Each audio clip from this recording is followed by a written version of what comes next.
My yoga studio is a temple to flexibility, and so is my business. Thanks to my Amex Business Gold Card, it automatically flexes with my monthly spending, so I can get extra points on purchases like my Metro card and my new stereo system. Check it out. Let's stretch those bods. Earn 4 times points on your top 2 eligible spending categories each month with an Amex Business Gold Card. Terms and points cap apply. Learn more at americanexpress.com/business-gold. Built for business by American Express.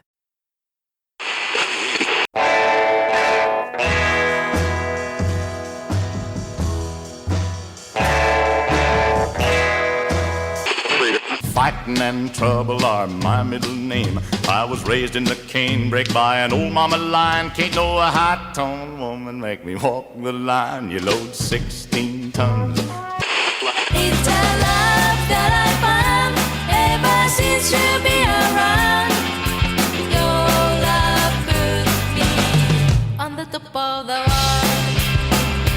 Top of the world. Permit me here and now to promise as a good comrade and a fellow artist that I will not report any of this, whatever it is, to the police.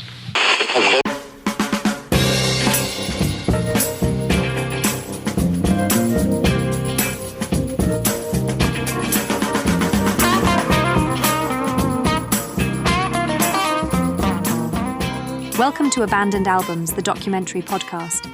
Each week, our intrepid group of researchers and music archivists dig through the record crates of the world, finding those albums that may have been lost over time. If a new artist is discovered along the way, well, that's all the better. Using a patent-pending algorithm and spirited debate, we pick one album as an inroad to discuss. Once that is settled, we reach out to the artists and invite them into Thunderlove studio to chat with your hosts, Keith R. Higgins and Geoff Calhoun. When we're lucky, they say yes. Our mission with Abandoned Albums is simple: to make sure artists' recorded work remains, or in some cases, lands on, the cultural radar. We invite you to sit back and relax. Thank you for joining us. And now, a word from our sponsor. Hey, Pantheon listeners, Christian Swain here. You caught me just finishing up some editing on Getting Real with John and Beth. I want to share my first experience with Factor Meals for you. I think you'll find this interesting because I bet the same thing happens to you. I had just received my first shipment from Factor Meals the other day, and I was excited to try one of the prepared restaurant quality meals for myself. Anyway, I was working away and noticed it was very late, and it was my night to make dinner. I jumped up and headed to the kitchen, went to grab the ingredients for the dish I was going to make, and realized I was missing a prime ingredient. Well, I could make a run to the store, or I could make one of my new Factor meals. Actually, the choice was easy. I grabbed a cavatappi, an Italian-style pork ragu with garlic broccoli, heated the oven per instructions, and minutes later was enjoying a very delicious, nutritious, and dietitian-approved meal. It really was everything Factor Meals said it would be. No prep, no mess meals. Factor Meals are 100% ready to heat and eat. Take it from me and head to factormeals.com/Pantheon50 and use the code Pantheon50 to get 50% off. That's factormeals.com/Pantheon50 and use the code Pantheon50 to get 50% off.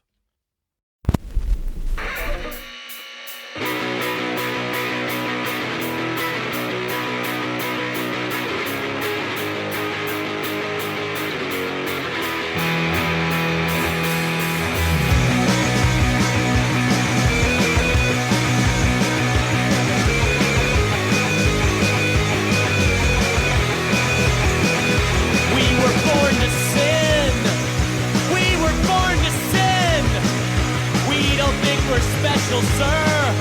We know everybody is. We've built too many walls. Yeah, we've built too many walls. And now we gotta run. A giant fist is out to crush us.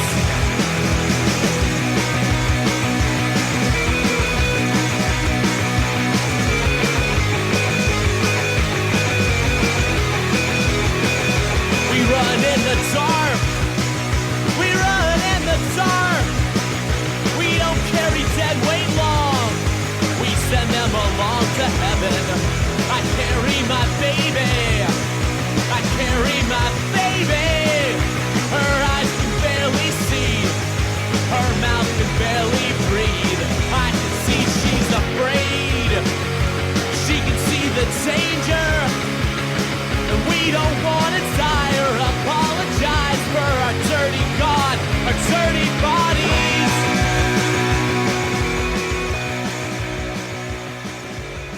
On this episode of Abandoned Albums, we welcome Hutch Harris from the Thermals into Thunderlove Studio. The Thermals were a post-pop punk trio from Portland, Oregon, that burst onto the scene in 2003. By the time they went on a permanent hiatus in 2018, they left behind 7 records and a body of work that will undoubtedly stand the test of time.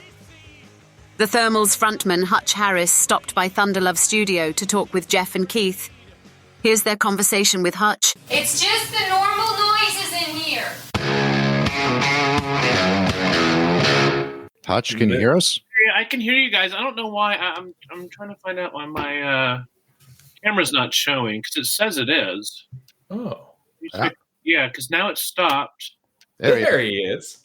Amazing. Oh, it was like, it was like defaulting to some camera that doesn't exist here. So anyway.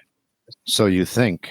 Yeah, exactly. Yeah, it's somewhere here, probably. Broadcasting directly to the FBI headquarters. Yep. Not surprised. So where are you guys? I'm in New Haven, Connecticut. Oh, okay, cool. And I am in Birmingham, Alabama. Birmingham, cool. Yeah, I have. And my aunt and uncle live in Newtown. Oh wow. Okay, yeah, I know Newtown. Yeah. They actually lived in Sandy Hook for 30 years or something. But they moved a couple of years ago. Oh wow. But yeah, I love it up there. Great. Birmingham's great too. We always used to play the Bottle Tree in Birmingham. The Bottle Tree. Yeah, but did it close a couple of years ago or longer? It did, but the guy who founded Bottle Tree has since opened a wonderful venue here called Saturn. Oh, cool. I don't know if you ever met Brian, the guy that owned the club, but he was I feel like maybe once we met him. I don't think he usually wasn't there. He's the drummer for Man or Astro Man. Right. So a deep affinity for all things retro sci-fi. I think I saw them it's probably 10 years. That's more than 10 years ago. Man or Astro Man played here, but it was kind of like a smaller place, and it was great. Oh, they're a wonderful band. Yeah, it was so good. Wonderful band. Well, Hutch, you and I sort of know one another through social media. Right. Keith is probably first time meeting you. So Hutch, please meet Keith. Cool. Hello. Co-host of Abandoned Albums. Yes. Keith, please meet Hutch, who is currently releasing music under his own name, but for nigh on a decade, released music under the name The Thermals. Yeah. Back in 2002, when the band did the band form in Portland? Did you originate in Portland? Yeah, we had all been living in Portland for a while. I think Kathy and I had moved here in 98, 97 or 98. And then, that first record, I had just recorded myself on a 4-track, and then we kind of put together the band after that recording was already done. You and Kathy had already been performing together as sort of a folk duo around town, right? Right. And we had a few. We had probably by that point had maybe had 4 or 5 bands together. So we've been playing a long time. Yeah. There's a bit of lore around that first record, which is to say that you recorded it in your kitchen, I guess, 4-track. Yeah, it's all 4-track cassette. And Sub Pop picked you up because they heard the tape through Ben Gibbard. Right, because he was working with them. They were working on that first Postal Service record. That wasn't quite out. I think our records came out pretty similar, pretty close to each other. But yeah, so Ben Gibbard had given it to Sub Pop. Now, how did Ben, are you just pals with Ben? How did this come about? Our guitar player, Ben, had introduced me to Ben Gibbard. Because when we were coming up, Death Cab was, they were big, but they were getting bigger. They weren't obviously as big as they would get. This was Death Cab before they were on the OC, when Death Cab, the band, became a character on the OC, and all of a sudden we're wow, their shows are really packed now. Or, they're just playing bigger and bigger places. But Ben Gibbard, so our Ben knew Ben Gibbard, and then Ben Gibbard would come down and just play really small acoustic shows. And just kind of be around. And then we would stay. He was so nice. He would always put us up at his house in Seattle. The first like couple years we were a band and coming up there, we would always stay at Ben's house, at his apartment. And he lived with our friend Chris, who ended up booking us and who booked a bunch of other like Seattle bands and stuff. I wonder 20 years removed from that moment, because I mean, that's a little fairy tale moment. Like, I wonder sure. 20 years removed from it. Do you have some different perspective that like, hey, we got signed because our buddy Ben slipped his label of the tape. Like now knowing what Sub Pop was and then meant to us culturally over the past 20 years. I mean, that's a bit of a... It's not like a fairy tale at that, then. We all definitely knew, like, how special it was while it was happening. Like, none of it was, like, lost on us. And it all seems, eventually things just seem like, well, that's just what happened. But, yeah, that was just, like, a super fun time for Portland especially, because, like, there hadn't been a Portland band on Sub Pop in, like, 15 years or something, I don't think. And it was like bands that had all had like really kind of like a rough go when they were on Sub Pop, like Pond and Sprinkler. And shit, I can't believe I'm forgetting the last Pete Krebs band. Anyway, but the Shins had just moved to Portland. And they were on Sub Pop, but they weren't from Portland. They had all moved here from Albuquerque. So to us, it was special that like just getting on Sub Pop was cool enough. And then kind of that like no other Portland bands were happening or were doing that, like felt really cool at the time. On your website, and by the way, you're one of the few bands that still have their own URL. You can still go to thethermals.com. I know. And I was like those things, you're like, should we be paying for this still? I know, like your official website is so funny. I was like asking Kathy, because she kind of handles stuff like that. I was like, can we make it just like direct to Bandcamp or something? Like something that we can actually, but we still like sell like all our stuff from that thermals.com too. Thethermals.com, I should say. That's great. Yeah. On the bio on that page, which is worth visiting, you described that first record as released on Sub Pop at a time when people were just starting to stop paying for music. Right. Good timing. I know. All that Joker stuff I wrote.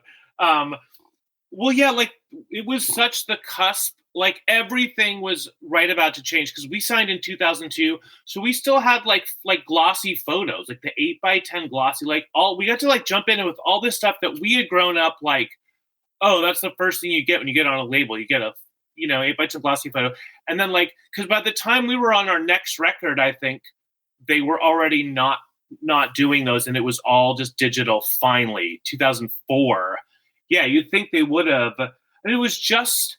Like when we signed, there was this like story of it was when Pearl Jam, like, do you remember when they were like mailing CDs that were glued inside of Discmans to journalists so that they wouldn't be able, but of course you could still, even by then, I don't know if that's that late, but like, yeah, there was that. And and then so very quickly everything, went to digital.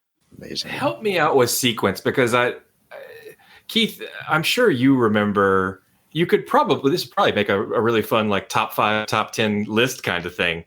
You remember that track 1, side A, track 1, like the first impression that a record makes on you, and you're like this is it, like these are my people, right? Like almost instantly. Right, like they do that in High Fidelity, yes, I think, right? Yeah, I'm pretty sure they do. Yes, I know Velvet Underground comes up. Yeah. Did the No Culture Icons, was that an EP or a single? I don't know how you'd categorize that, but did that come out? That was, Did that come out before? Again, another thing that disappeared. There was a CD single. So I was like, it should be like a CD single, like when we were a kid. You put the single and then you put but another track that's on the record, but maybe like a deeper cut, and then you put like 2 B-sides. I don't know. That's what I had that in my head that's what that's supposed to be. Right. But yeah. So that was that single was my first impression to the band, And I'm still to this day, I think one of the greatest openings ever is Hardly Art, Hardly Starving, Hardly Art, Hardly Garbage. It's immediately, I was like, that's my guy. That like, these are my people.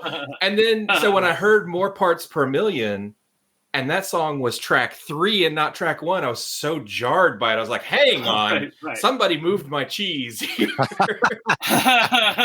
Why? Because it wasn't the first track on the record? Because it wasn't the first thing I heard on the speaker when I pop it on. You know, I want that moment every time. Hardly art, hardly starving. Hardly art, hardly garbage. Hardly art, hardly starving. Hardly art, hardly garbage. More colored liquid, no scent, no skin. More stained paper, more parts per million. No new deafness, no self-reference. No cults and no false stands. No one I deal, no one I feel.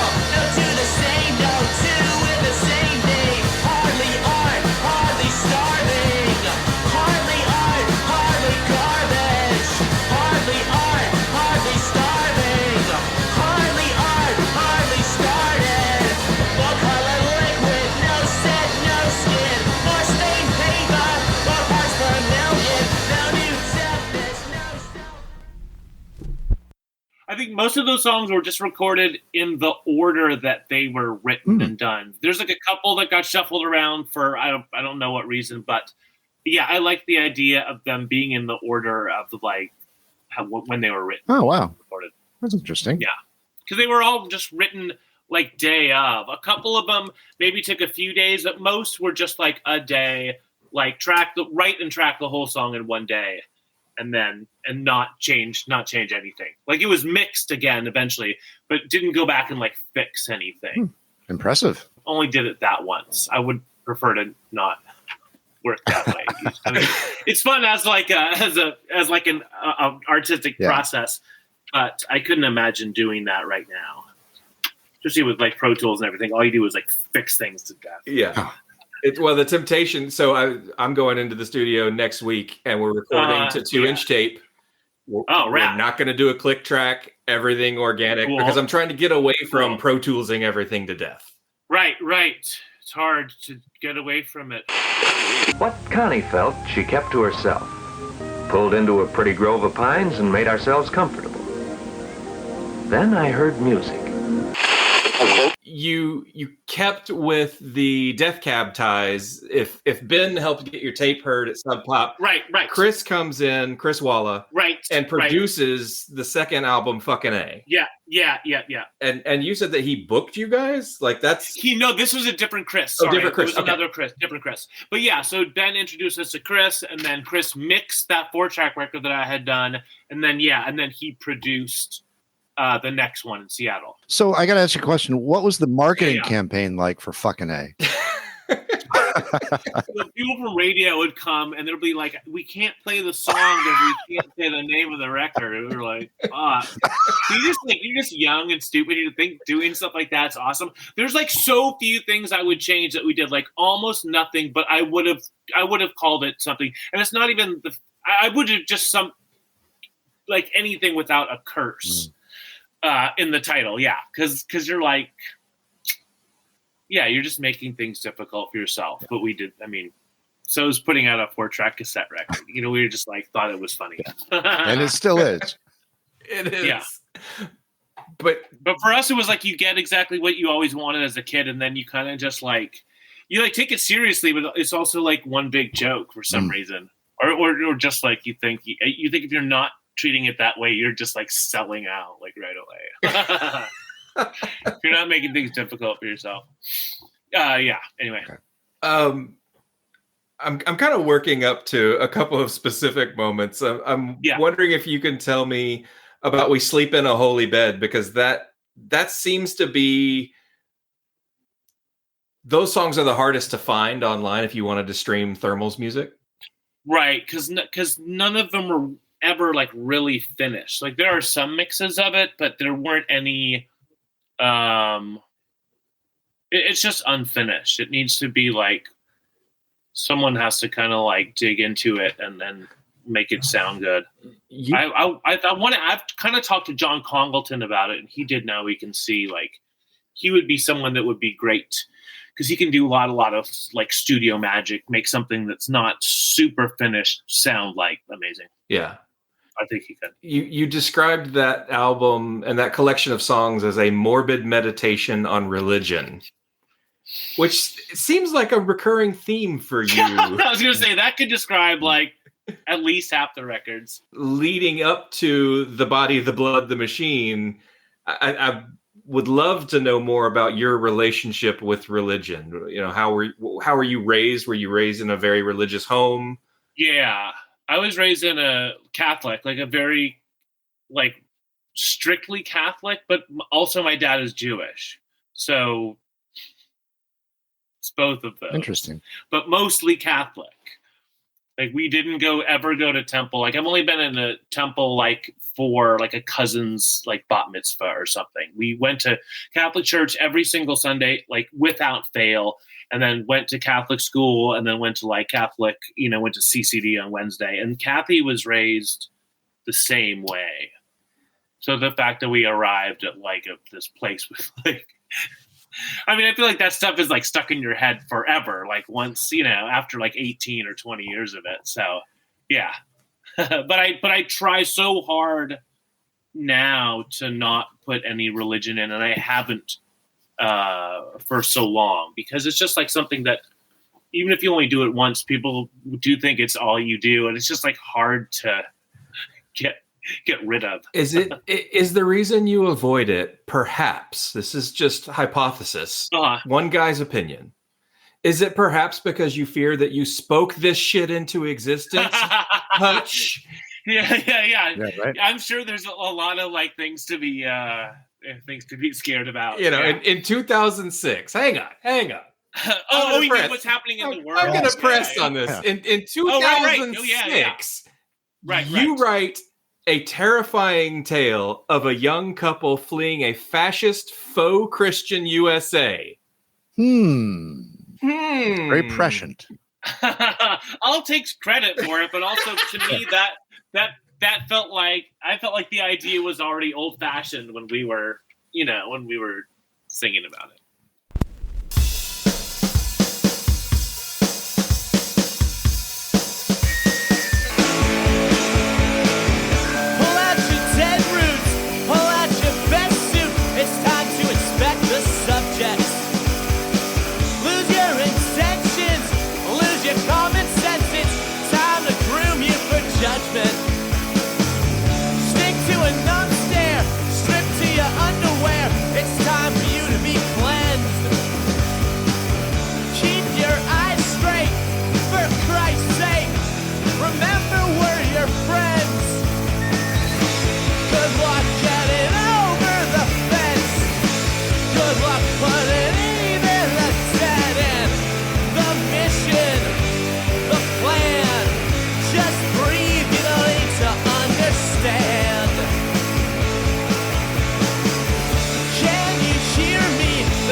I don't know, man. It's pretty on the nose. Maybe it was old fashioned as like something in fiction, but not something that's happening. It strikes me going back and reading, doing some research about the band and reading those words. It strikes me how 2023 that sentiment is. Right, I know, it's gross. And we were feeling that way from having, Bush and Cheney, who are, As I read it, I'm like, what was going on in 2006? I'm like, oh, right. Right, it's kind of like, the war had been going on for like 2.5 years. Yeah. Or, not even that long, because we're writing it mostly in 2005. I'm just thinking, it's like, what Trump and them do is like the kind of like, it's like the amateur version of what Bush and them wanted to do, you know. So it's more clown carring. Exactly. Yeah. Although I was reading a Pitchfork interview with you, and I love the first question. He asks you, "Why do you hate America?" Yeah. So what? I thought that was great. I hope I did. I probably said I don't. It's exactly what you said. That's exactly. Yeah, of course, because that's what you would say because they make you defensive. Yeah. But then you should just say because but I don't. See, I'd say the same thing now. Right? Because like you hate America. I should have just said why do you? Yeah. But you knew they were on your side, though. You know, for sure. It wasn't soft landing space for sure. Yeah. So they're getting ambushed by like Fox News. I would love to go back in time with you to 2006 and the experience of being on Burn to Shine, because for a listener who is not familiar with Burn to Shine, it's a series where they took indie bands and had them perform inside of houses that were slated to be burned down by the fire department. Right. And that sounds like a fascinating show to conceptualize and put together and perform on. Right. And that was all Brendan from Fugazi. That was his project. The funny thing about the Portland one is, so I think they had done, I think the other ones are Chicago, DC, and Louisville. I think those are the other ones. I know they had done like two of them before ours, and they were like these old condemned buildings. So the buildings are these really cool, like decrepit old buildings in big cities. But then the Portland house it was only 5 years old. It was only 5. It was like this, it was like a mini like McMansion that was built on like a golf course, but they were gonna tear it down. So there's like some program where you can like let the fire department burn it down. Whatever. So so we're just playing it like it's such a corny house to be playing as opposed to these other. I don't know. Portland always, it kind of gets like the rinky-dink version of stuff that happens in bigger cities anyway, so it's fitting. It's so But the bands are really good. Oh, the bands are amazing. The setting is still in. Yeah, but the bands in it are awesome. Absolutely. Yeah. And you played Welcome to the Planet. Right. No need.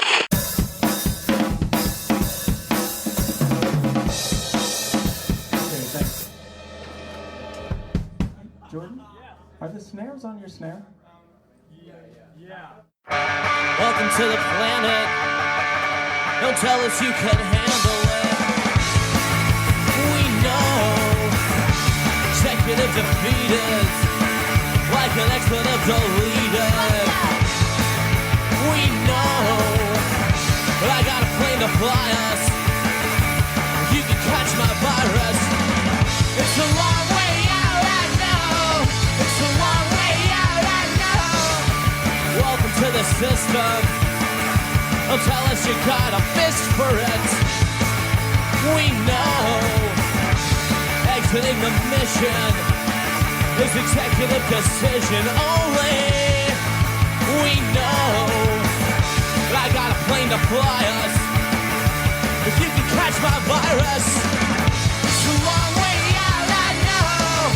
It's a long way out, I know. Why can't I find Welcome to the Planet? Now I can find that session. I can find Burn to Shine and your episode. But I think that's the only song. Right. Only version of you playing Welcome to the Planet. Right. Wow. That song, We Sleep in a Holy Bed, but it's just like, again, it's just never released. Okay. But it should be.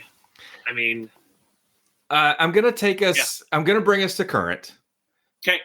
We can edit this out. If this strikes a nerve. Oh, yeah. Right. It's gone. I want to connect 2023 to you, and I want to solicit your feedback when you hear this.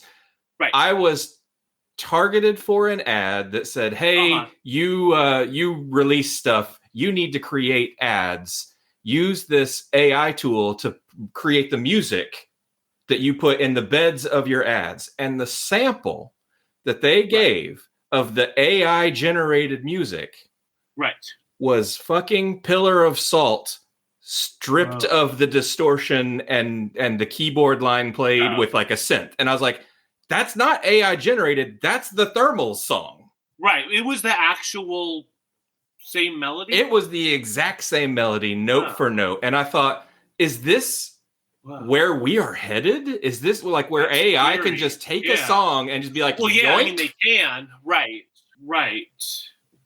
But if they steal your melody, you can sue. Wait, how do I see that? Do I want to see it? I know, right? Like, I feel like I've let you down as a fan of the band, not writing it down and emailing you, be like, Hutch, you need to look into this. Yeah. If you see it again, let me know. I mean, because the thing was, any record that's on like a big label, you just ask them to do. Sub Pop owns. I mean, they don't own that melody, but they own the license, or they own the original recordings. They own the recordings, so they might have an interest. Yeah, I don't know. If it was one of my solo songs, I'd be like, what am I gonna?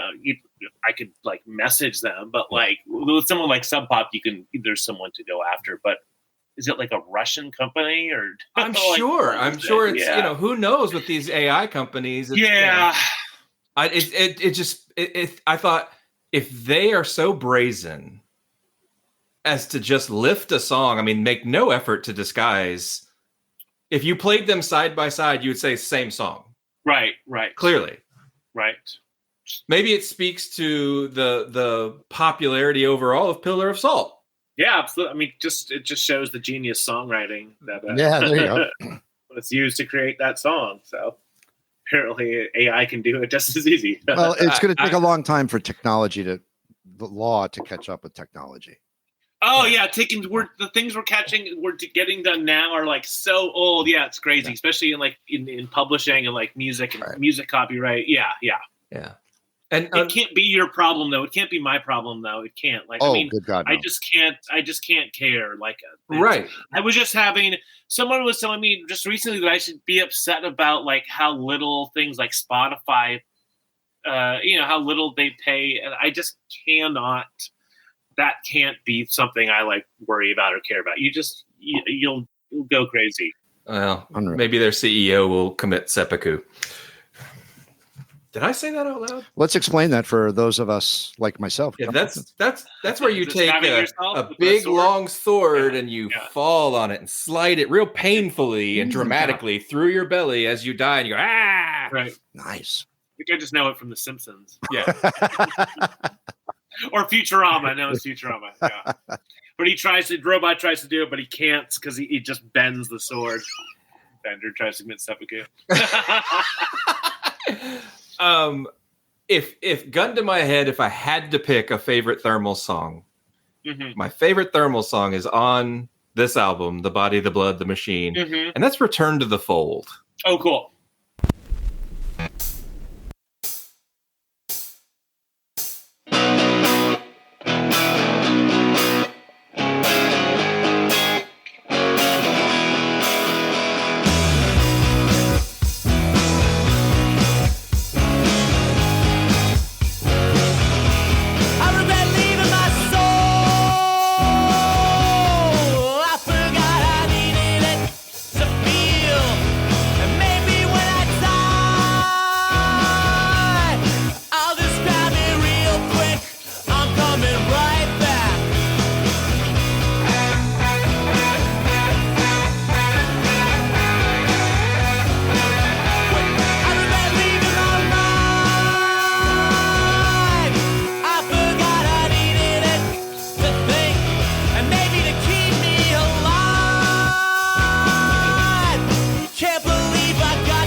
Song is kind of it's not what we're talking about, but it is another reason why I try not to write about religion anymore, is because that is a song that it's about like you did have faith at one point, but you don't now, but you would like to try to get back to the time you did, which I would like to, but it's just impossible. Like I can't make myself believe something.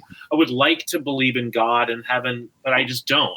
And I can't make myself, and I can't pretend I can't pretend like I do, because it's just not possible. I don't know how, what it would take for that to be possible. But yeah, I mean, that was how I was feeling then, and that is how I was, that's how I still feel. And there were a lot of people who were like, oh, the Thermals are an anti-Christian band. That's not supposed to be anti-Christian. And then there were a lot of people who were like, the Thermals are a Christian band. And I was like, man, if you can like convince people on both sides of that with the same record, I was like, that's pretty amazing. Yeah. But then also I was like, but then you got to like get away from religion, because it's like giving people the wrong idea about everything. Like there were some people who were so angry. We would get like, not hate mail, but just like people angry, like, oh, people were saying, oh, you're picking on Christianity like it was a decision, like we were like throwing darts at like religions and being like, what should we?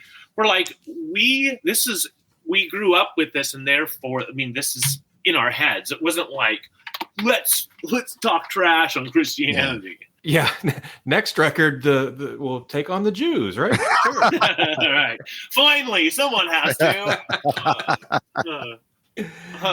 Why will no one? I've always liked you, the idea of you as a poet, and the poetic nature of your lyrics. Again, I'm pulling a lot from your bio on your webpage, but I love the way you wrote this. I assume you wrote this, Hutch. Yeah, I'm sure I did. Set me straight if this is Kathy. No one else is allowed to write anything. No one else. You said, and so this is following Body, Blood, and the Machine. You tour, and I felt like you toured real aggressively on that record. Oh yeah, absolutely, yeah. So you come home, you settle back down. It's 2007, 2008, and you say, in the wind and the rain and the short bursts of warm light, they stood on the shore and shouted at the sea, demanding an answer to the greatest question of life. What is the meaning of life, and what comes after death? I feel like Douglas Adams handled this pretty well for us. So yeah, exactly. Yeah, 42 is half of that. And then what comes after death seems like you are like a moth to flame with this religion stuff. I know. Yeah. Were you working through anything? I mean, other than Catholicism? Not working. I feel like my life is pretty much the same as it was then, and that was 10 years before that too. So it's nothing. It's not like it was a specific. It's a process. My life. It wasn't like specifically important. I mean, like that time in my life, I don't think. Yeah. Anytime I don't want to sit down and be like, what are we going to write something about? It's nicer to just start writing, see what comes out. And then once that's come out, then you kind of run with it. And so for me, that's what comes out like every single time. I feel like the Sub Pop, if I can be so bold, it's a group Thermals eras by record label. You have a Sub Pop era. Yes. And was 2009 the debut on Kill Rock Stars? Yes. Yeah. With Now We Can? Yes. To me, that's its own era of the band, that the Kill Rock Stars era almost has a different... It's still the Thermals. It's still your voice. It's still your poetry. Right. But the sound maybe is a little more patient. It's less punk, like intentionally, like very intentionally, to go on Kill Rock Stars, but not to sound like a punk band anymore, just because mostly that was what was on Kill Rock Stars. And that's how we thought of that label too. But also you just want to take the band in a different direction. I think embodied best perhaps by the song We Were Sick off of that album. We were sick at the top, so far from where we started, too far along the stop. We were sick at the thought we'd ever lose our grip and end up sick at the bottom. Fed on the dirt, laid on the land, never gave a day away, never gave a damn. Read all we could, shared all we had, every dirty germ another lesson and present to man.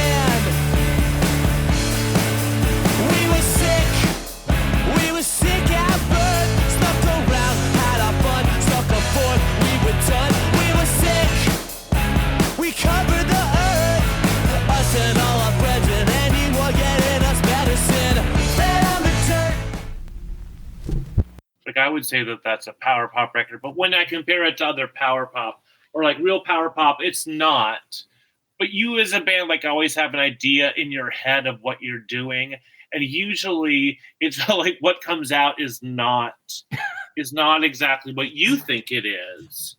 Like I saw, it's like Behind the Music or something on Hall & Oates, and at one point they got to play the Apollo Theater, and to them it was like, now we've made it, because they kept describing themselves to like them, they were doing soul. They were just like a soul band. They weren't white and it wasn't pop. Like they were just like the most authentic soul band, which, I mean, I love Hall & Oates, but thinking that, like, well, it's kind of crazy. Like, cause like, especially I don't think, I mean, I didn't see him that way. I'm sure a lot of people didn't, but yeah, but what's in your head, you decide like, this is who we are. We're doing this.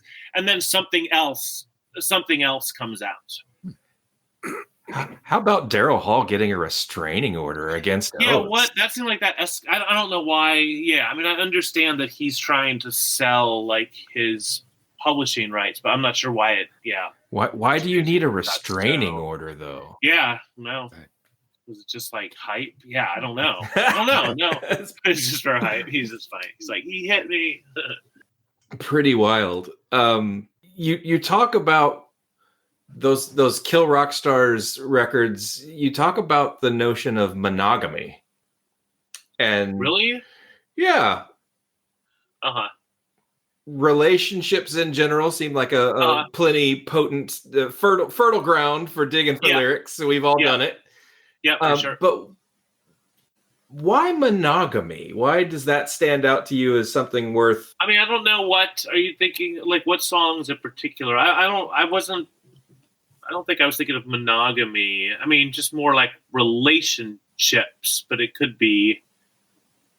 I don't think it had to be monogamous, or did it? Yeah, I guess. I mean, if it's not about sex, does it make it monogamous? Well, yeah. Well, I don't know. I mean, I'm trying to think of. Yeah, I think on personal life it that way, but I can see it. Yeah. No, I'm thinking personal life too. Yeah. Yeah. I think I didn't. I can see it, but I just had never thought of it that way. I don't know. I feel like as soon as you like someone and they like you, and then as soon as you get together, then you start not liking each other immediately. Or you like each other, but now you're just going to argue, and all these things that didn't matter before, Right. Now they just matter. Yeah. Thermal's music was featured in a couple different places in commercials, television, stuff like that. Right. To me, perhaps the most prominent was your version of Little Boxes that was featured on the show Weeds. Right. Which I was a dedicated follower of. So was always tickled to see, because they rotated through a bunch of different artists on the intro for the show. Yeah, I think the last couple of years, there was just like so many, so many different. I know Death Cab had done it. Were you approached by the showrunners? Is that something that they asked you to do? Yeah, they did.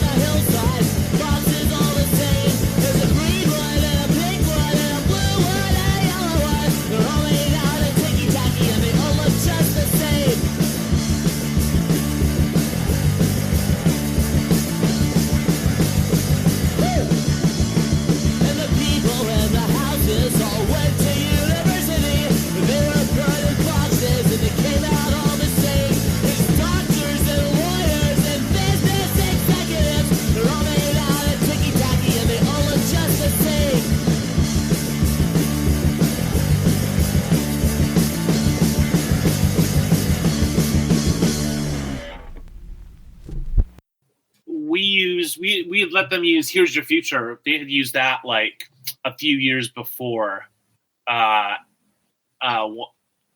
It's like closes out.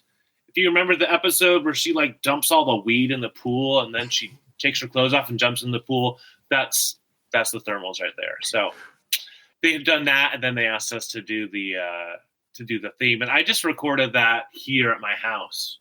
That must have been like 2011, I think, because we had just moved in here. Yeah, that was cool. Yeah, the episode, I think, aired 2012. Okay, yeah, so that makes sense. That era, that 2011, 2012, is when you lost Joel. Right.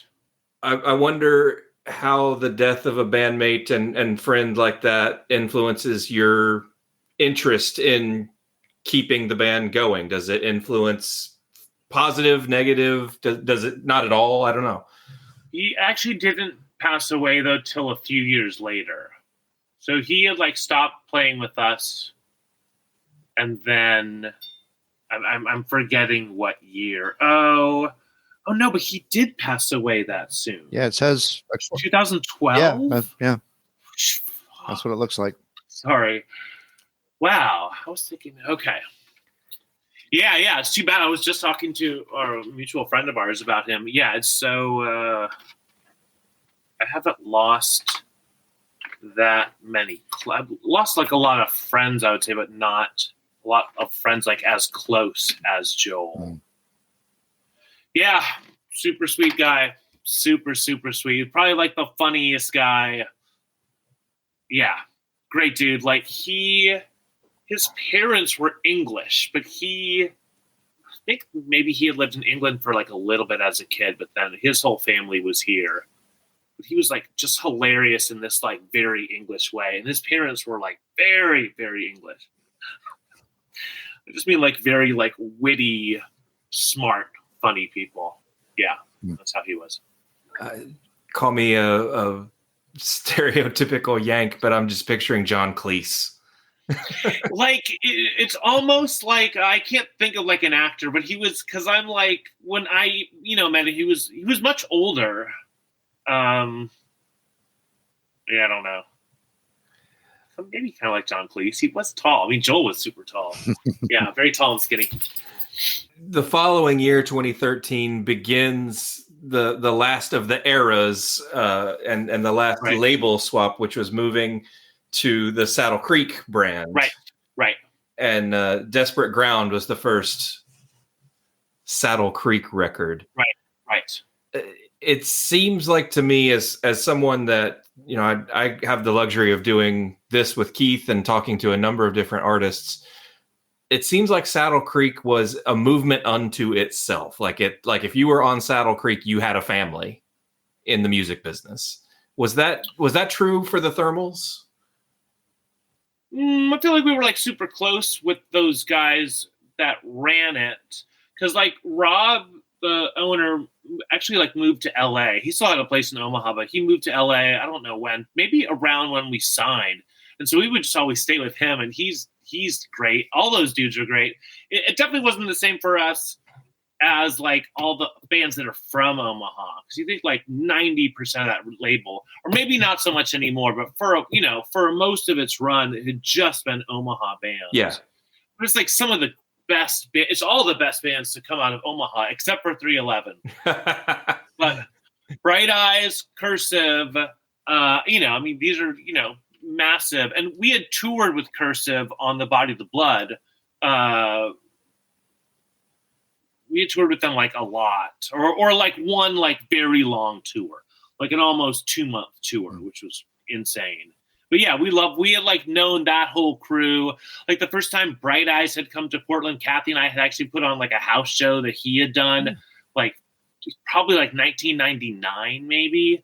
So we had already like known that whole scene, like all those bands, Cursive, The Faint, Bright Eyes, just from them coming to Portland, like just going way back. So it's weird though. It's almost, we were like already like a family with all those bands, but then when we signed to Saddle Creek, then I feel like we were less of a family. Really? But a lot of bands left Saddle Creek is the thing. Like Connor left Saddle Creek, and Cursive did, and I think they maybe even like took their records, because I know they started their own label. I think The Faint had left. Anyway, not that it totally matters. But I do. We know and love those guys, Saddle Creek. When the Thermals decided to, before we talk about retiring the band, the last thing that you put out was "We Disappear," right? Which featured Hey You the single from that record? It was, yeah. Every once in a while, I'm interested in the visual representation that accompanies a release. Right. And I wonder if you could tell us about the slice of pizza smoking a cigarette. Oh, yeah. I mean, I made all the record covers and they were all, they were all collages. And most of them were like, that are all very serious. And I had all this stuff that I had made, but was never being used for anything. And then definitely not for the band, because it always had to be like serious in a way. Or, I mean, like there were some like Fucking A or The Body that were like ridiculous, but it was fitting to what the lyrics were, we thought. And so I was like, can there just be like, what can we use? For Hey You, it was like, not like a funny song, but it's kind of, I mean, it's not serious. So I was like, oh, let's use something like this. To me, it looked like it would have been like a Guided by Voices cover or something, like just something like kind of ridiculous that looks kind of tossed off more than like, here's something where we took all the time to place everything all perfect. Just something that kind of was like a little more ridiculous. I want to go back to Pillar of Salt. I loved that video. Oh yeah. How involved in that? Just the fact that you come in and punch a clock. I'm like, fucking A, that subtext there is so rich for me. It's like right. That's all. We didn't have any. I mean, all the creative process was done by the director, whose name is Whitey McConaughey. And if you find his stuff on YouTube, there's so many good videos. Like he does a ton of ad stuff and like skate and like comedy stuff. But like, just like his music, he's like someone that loves music videos and can do videos like that for like pretty cheap. I would look up, there's this band called Red Fang, this Portland band that he's done. If you know them, he's done like their videos, which are crazy. Did he do crazy good? Did he do the LARPing one? Absolutely. Yeah. Okay. That one's like, it's like dudes building, suits of armor out of like beer cans. And he built, he put together all that stuff himself.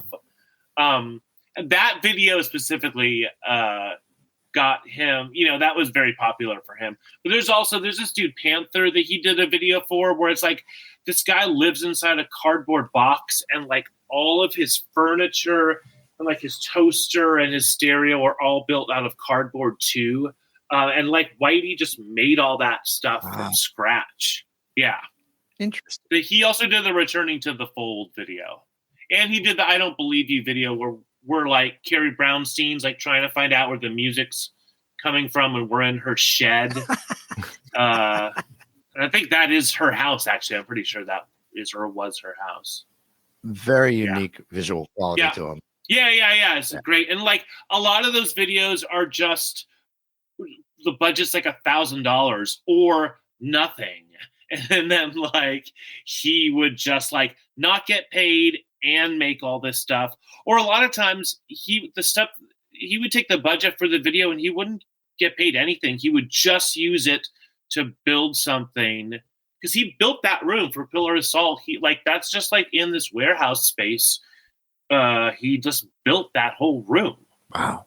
From scratch. Yeah.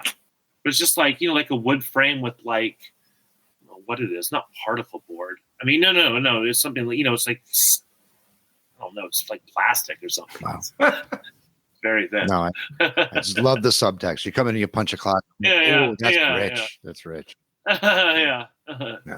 2002 to 2017, it's 15 years is a nice long run for a band. You have continued to publish music under your own name since the Thermals decided to call it a day. Yes. You describe yourself as on permanent hiatus, which I think if you're a big fan of the band, you read that and goes, the Dumb and Dumber moment where Jim Carrey says, "So you're saying there's a chance?" Yeah. Also, permanent hiatus is such a joke of a phrase too. Permanent hiatus. I love it. Yeah. It's like we're not broken up, but we're never coming back. I don't know. I don't know what it would take. I wish that like my band had been something like mellow with like acoustic guitars. Like I wish I would have had success doing that. Because like coming back to that now, that sounds awesome. But coming back to like the band where there's like 25 songs in the set and you like sweat till you're like soaking wet, like you got out of the pool. Like I don't want to do that. I can't believe we did it then. Oh man. Yeah. The thing is, it's just so much work. It's so much work to do that. I don't know how bands that there are bands that go on for way long, their whole lives. I don't know how you do it. I mean, good for them if you like to do it and it's successful, but I can't imagine. Mostly just being on tour like all the time, like that. It's a commitment, and it's a sacrifice. I mean, absolutely, yeah. Suck Up All the Oxygen is a record that you released in 22, right? Yep. Yeah. I want to read some song titles here. We've got let's do it. Yeah, Life is Overrated. True. Hard to argue. It's Not Gonna Be Okay. People say you'll be okay and you'll always have a friend. People tell you everything will work out in the end. People say I love you when they look you in the eyes. But people say a lot of things and most of them are lies. It's not gonna be alright. It's never gonna be okay. Life is gonna fucking suck and then you're gonna die anyway. It's just a myth they sell you. It's just some shit they say. It's not gonna be alright, okay. People say your brightest days are coming up ahead. But the only thing you really know is one day you'll be dead.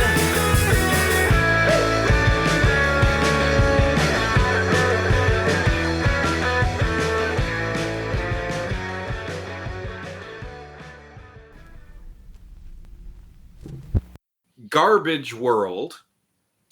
I used to think I was beautiful. True. Your Instagram handle, Instant Anxiety. Oh yeah. All My Friends Are Dead. I'm not true, but I'm sensing a theme here, Hutch, and I've only asked this one other time, but I'm going to recycle an old question, which is, are you okay? Yeah, I'm fine.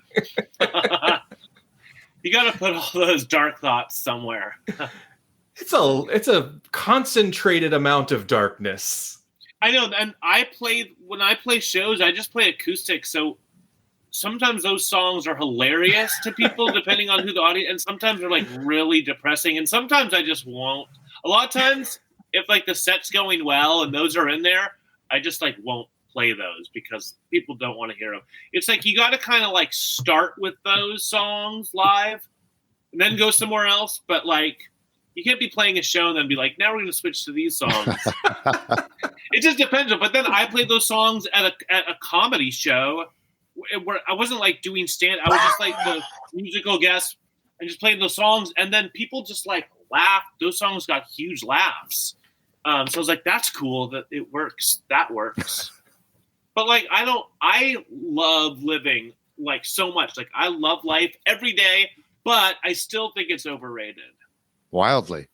You will not get an argument from me. Yeah. Yeah. You're talking to two professional curmudgeons here. Okay, so great. Good. Yeah. I have had so much fun interacting with you and watching your fans interact with you on Instagram, where it's almost digital busking, where you're like, hey, here's my Venmo.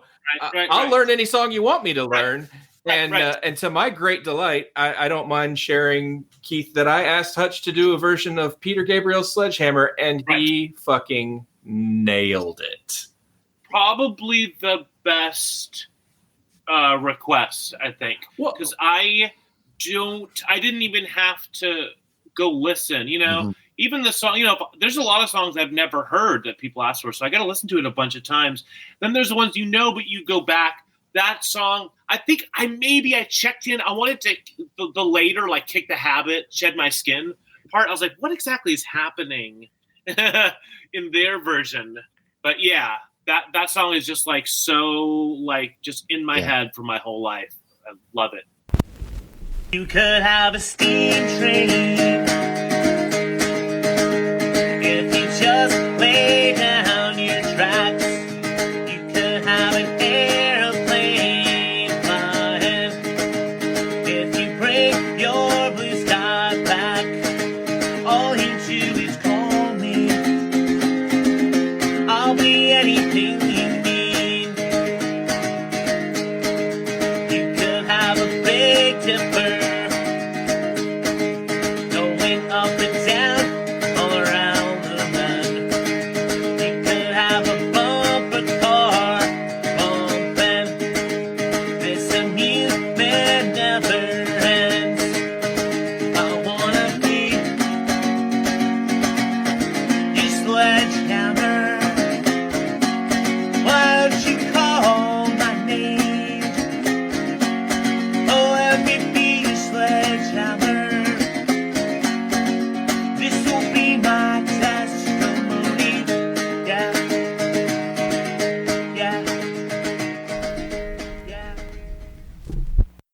I remember Adam Franklin from Swerve Driver did something similar where he was taking requests and doing acoustic versions, and enjoyed the process so well and ended up with such a wonderful collection of tunes. He took it into his home studio and said, I'm actually going to re-record these like in a controlled environment and release it. Yeah. Something like that, maybe a possibility for you?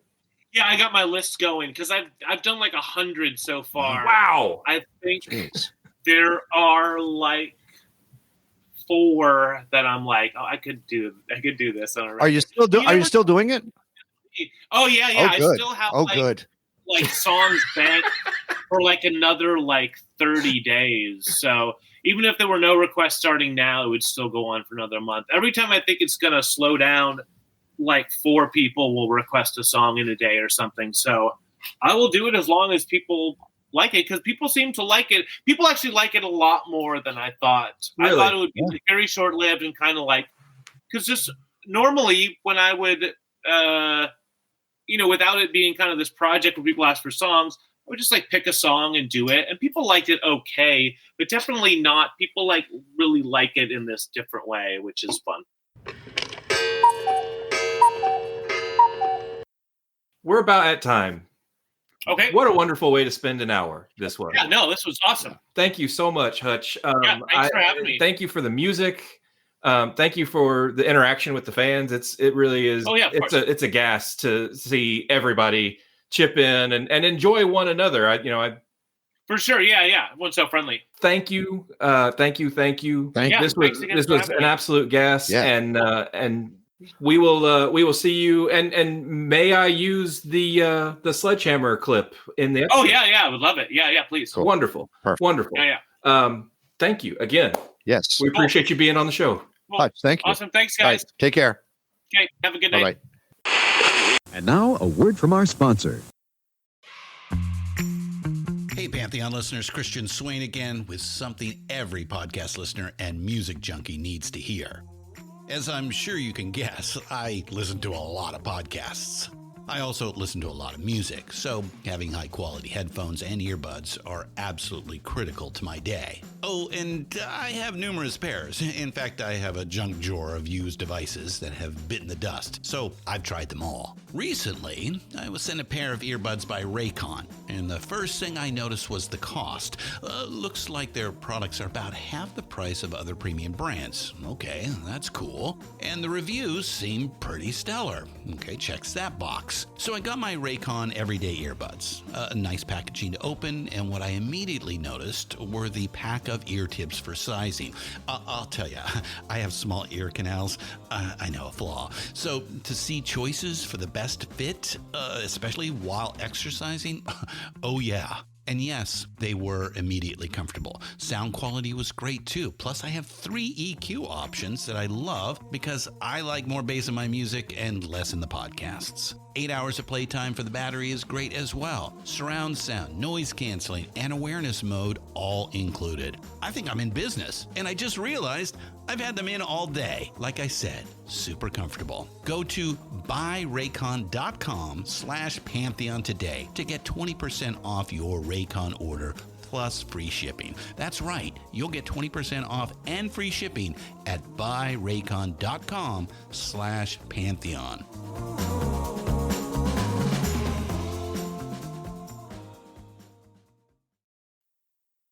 Many thanks to Hutch for stopping by and chatting. Be sure to check out The Thermals at thethermals.com and on Bandcamp. You can stream both Hutch's solo work and The Thermals wherever you stream your favorite music. We have links in the show notes. This episode of Abandoned Albums was written and produced by Keith R. Higgins and Geoff Calhoun. The show was recorded at Thunderlove Studio, where it was engineered by Daphne Morris, with help from John Thomas. Abandoned Albums was edited by Mike Hunt. Our theme song is Booty Cooler by Shuggy Otis. In the opening of the show, the songs you heard were Rumble by Link Ray, 16 Tons by Tennessee Ernie Ford, and the Carpenters' classic Top of the World, performed by Shonen Knife. You can stream all of those songs and artists wherever you stream your favorite music. Original music by Mike Pellegrino. The songs you heard during this podcast were Pillar of Salt, No Culture Icons, An Ear for Baby, Welcome to the Planet, Return to the Fold, We Are Sick, and Little Boxes. You also heard It's Not Gonna Be Okay from Hutch's solo work, and a little of his version of the Peter Gabriel classic Sledgehammer. You can stream Hutch and the Thermals wherever you stream your favorite music. Please be sure to support your favorite independent artist. If you like what you've heard, please be sure to subscribe and leave us a rating. It really does help. Thanks for listening. Grazie. Bailey Leaf. Rob Janicki. Mike Pellegrino. Therina Bella. Ronnie Barnett. S.W. Loudon. Michael Janicki. Peyton Janicki. And our executive producer. This is Thunderlove. Abandoned Albums receives funding from Damon Pharmaceuticals, the makers of Ben Affleck. Ben Affleck is the only chewable tablet made to combat stomach unease associated with mediocrity. Taken daily, Ben Affleck can help combat explosive gastrointestinal shame. You can find a multitude of flavors in the incontinence section of your local pharmacy. Ben Affleck, save yourself the embarrassment. The side effects include dry mouth, headache, anal leakage, muscle soreness, bad decisions, gender confusion, constipation, evil spirit possession, and banality. Use only as directed.